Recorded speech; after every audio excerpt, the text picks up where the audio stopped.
The morning of June 12, 2023 started out like any other for the residents of Anchorage, Alaska. The sun was just beginning to peek over the Chugach Mountains, casting a warm glow over the city. But as the day went on, it became clear that this was no ordinary day. At around 8 a.m., a fleet of Russian warships was spotted off the coast of Alaska. No one quite knew what to make of it at first. Some speculated that it was just a routine military exercise. But as the ships got closer and closer, it became apparent that this was something more sinister. Around the same time, reports started coming in of a massive military convoy moving across the border from Russia into Alaska. It was clear that the Russians were planning a full-scale invasion. As panic and chaos began to spread throughout the state, the U.S. military sprang into action. Troops were mobilized and sent to the border to try and repel the Russian forces, but they were vastly outnumbered. It quickly became clear that this was going to be a tough battle. Meanwhile, on the east coast of the United States, another Russian fleet was approaching. This one was even larger than the one in Alaska, and it was clear that they were planning a naval invasion as well. As the two prongs of the Russian attack closed in, it seemed like the fate of the United States was sealed. But the American people were not about to go down without a fight. As the Russians began their invasion of Alaska, it became clear that the U.S. military was struggling to hold back the tide. The Russians had come prepared for a full-scale war, with a massive fleet of ships and a seemingly endless supply of troops and equipment. The American resistance, on the other hand, was woefully underprepared for a conflict of this magnitude. They were vastly outnumbered and outgunned, and it seemed like only a matter of time before the Russians broke through their lines and pushed into the rest of the country. Despite the odds, the Americans refused to give up.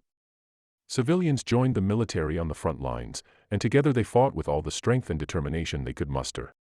As the Russians pushed deeper into the United States, they encountered fierce resistance from local militia groups and civilians who were determined to defend their homes and families. These resistance fighters were a motley crew, made up of everyone from former soldiers to ordinary citizens who had been driven to desperation by the invasion. They were vastly outnumbered and outgunned, but they fought with all the strength and determination they could muster. They knew that this was their only chance to push the Russians out of their country, and they were not about to give up without a fight.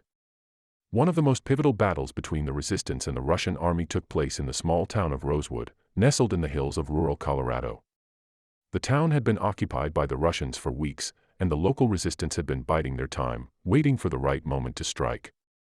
Finally, on a cold, moonless night in December, they saw their chance. The Russian guard was relaxed and off guard, and the resistance fighters knew that this was their only chance to take back their town. They launched a surprise attack, taking the Russians by complete surprise. The fighting was fierce and intense. But the resistance fighters had the advantage of fighting on their home turf, and they knew every inch of the town. In the end, the resistance emerged victorious. They had driven the Russians out of Rosewood, and they had sent a message to the rest of the country: they were not alone in their fight. News of the victory in Rosewood spread like wildfire, and it gave the resistance movement a much-needed boost. All across the country, people were starting to stand up and fight back against the Russian occupation.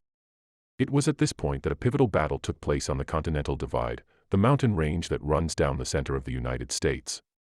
It was here that the fate of the country would be decided. The Americans had managed to hold the line at the divide for weeks, but the Russians were starting to mount a major push to break through. They brought in reinforcements and heavy artillery, and it seemed like it was only a matter of time before they broke through. The Americans knew that they had to act fast if they wanted to turn the tide of the battle. They called on every available soldier and civilian to join the fight, and together they launched a desperate counterattack against the Russian forces. The battle that ensued was unlike anything anyone had ever seen. It was a brutal, hand-to-hand fight, with both sides taking heavy casualties. As the battle on the Continental Divide raged on, a second front in the war was opening up on the east coast of the United States. The Russian fleet that had been spotted off the coast a few weeks earlier was now approaching the shore, and it was clear that they were planning a naval invasion. The Americans knew that they had to act fast if they wanted to stop the Russians from gaining a foothold on their soil. They mobilized their own fleet and sent it out to meet the enemy head-on. The Russians had the advantage in terms of numbers and firepower, but the Americans were fighting for their very survival.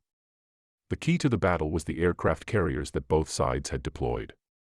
These massive ships were the centerpieces of their respective fleets, and whoever controlled them would have the upper hand. The Americans knew that they had to take out the Russian carriers if they wanted to win the battle. They launched wave after wave of planes, raining down bombs and missiles on the enemy ships. The Russians fought back with all the strength they had, but they were no match for the American air power. One by one, their carriers went down, until finally the tide of the battle began to turn in favor of the Americans. The Russian fleet was in disarray, and it was only a matter of time before they retreated. And as the Americans raised their flag over the smoking ruins of the enemy ships, they knew that they had won a decisive victory. The Americans had won the day, but they knew that the fight was far from over. The war would rage on for months, but they were finally starting to turn the tide. And as they looked out over the battlefield, they knew that they had given everything they had to protect their country and their way of life.